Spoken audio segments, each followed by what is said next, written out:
سمیرا محمدی هستم، بنیانگذار رستوران بانوان افغان. ما تقریبا 4 سال شده که در بخش بانوان، بخش ویژه بر بانوان رستوران افتتاح کردیم و این رستوران ما مکمل بخش بانوان بود. خوشبختانه امروز ما تونستیم بخش آقایان هم اینجا فعال بسازیم، چون بخشایی داریم که با آقایان هم نیاز است که همراه ما همکار باشن.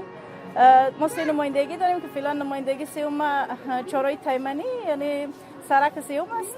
امروز افتتاحیه داریم و خیلی تشکر از عزیزایی که تشریف آوردن، علاقمندی نشان دادن در بخش بانوان و ما یک چیز ایجاد کردیم که باید تمام بانوان ما بتانیم در این بخش همراه خود داشته باشیم. ما همکاری شما عزیزایی که تشریف آوردین و صدای همگی هستین یک جان تشکری میکنم و علاقه خیلی فراوان دارم که مثل که شما همراه ما هستین امروز. تمام ملت افغانستان به خصوص یک جان تشکر از دولت امارات اسلامی که ما را جواز بر ما داده، امکانات بر ما میسر کرده و ما تانستیم نمایندگی سیوم خود در این 4 سالی که کار شروع کردیم امروز افتتاحیه داشته باشیم اینجا.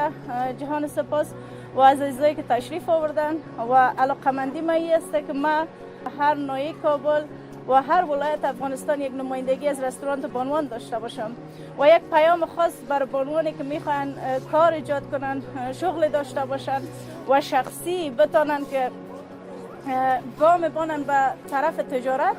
من همراهشان همکار هستم در هر ولایتی که اونا باشن. من انشالله کوشش میکنم که زیر چتر بانوان داشته باشیمشان، به خاطر که یک برنامه نیست که برنامه یک روزه باشه. امید ما این است که اونا هم علاقه نشان بدن و در ولایت ها ما را همکاری بتانن تا این مشکلاتی که هست بتانیم برطرف بسازیم.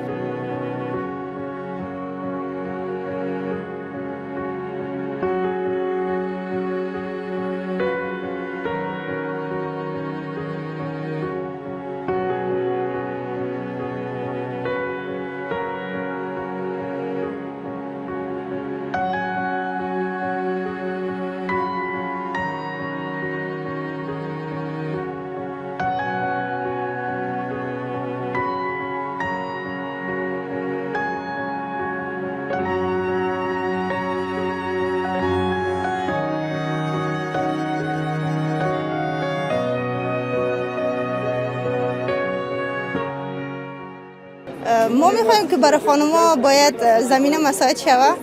دیگه خواهش ما از دولت همی است که زمینه رو برای خانم‌ها مساعد بسازه تا خانم‌ها بتونن سر پای خود استاد مشکلات خود حل بسازن، یک مصروفیت داشته باشند.